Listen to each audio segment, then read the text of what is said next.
What's the greatest test you've ever had in your life? Think about it for a minute. Was it when you lost a job, lost a parent, lost a pet, went through a difficult health situation? What was that greatest test you've ever experienced? Well, today, as we look at Genesis chapter 22, I believe that we see the greatest test that Abraham ever faced. So let's take a look at those opening verses and the test that Abraham had to face. Now it came about after these things that God tested Abraham and said to him, Abraham, and he said, Here I am.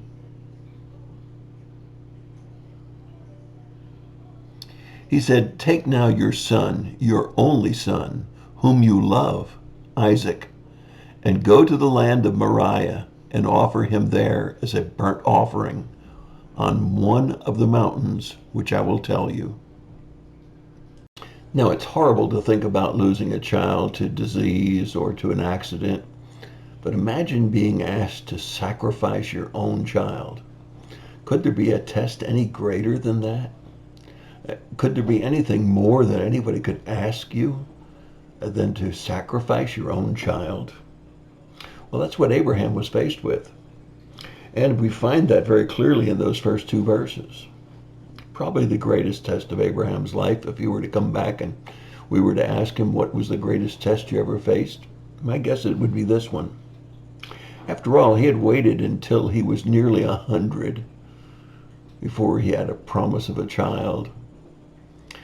Yes, there was Ishmael when a few years younger, but not his own child by he and Sarah. And even Ishmael was a long wait. And to ask him to take his own child's life, he didn't have any more yet. And so he was faced with this great trial. And he has a statement of faith that he makes. Having been faced with this trial, he comes to a place where he has to take and load the donkeys, get his two servants together, firewood and a knife, and he makes a wonderful statement of faith.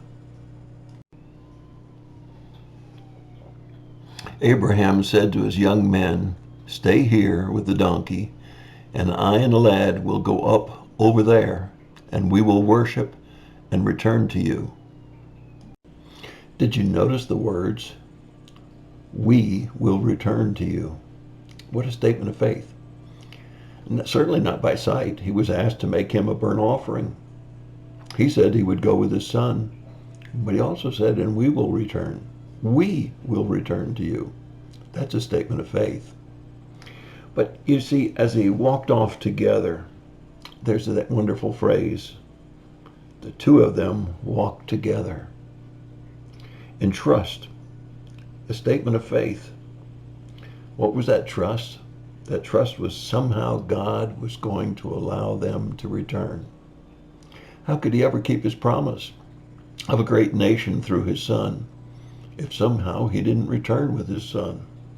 And yet he made this statement of faith. He acted with a statement of trust. Let's take a look at those verses. Isaac spoke to Abraham his father and said, My father. And he said, Here I am, my son. And he said, Behold, the fire and the wood, but where is the lamb for the burnt offering? Abraham said, God will provide for himself the lamb for the burnt offering, my son. So the two of them walked on together.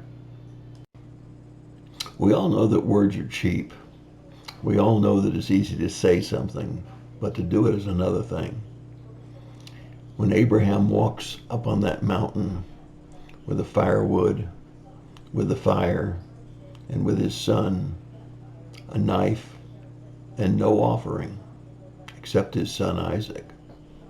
It says that he prepared the altar, he prepared the wood, and he was ready to plunge the knife into his son when God spoke. And God called out and said, don't harm the boy. And then he looked up and he saw the ram in the thicket.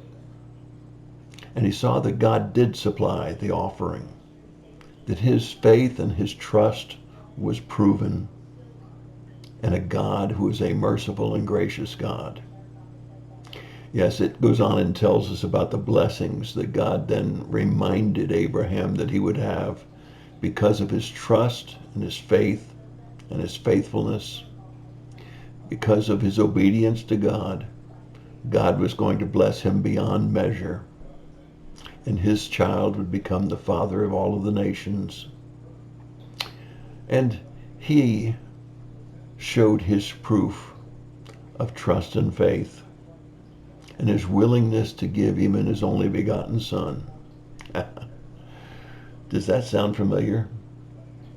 Could we start to appreciate God so loved the world that he gave his only begotten son, that whoever would believe in him would not perish, would have everlasting life?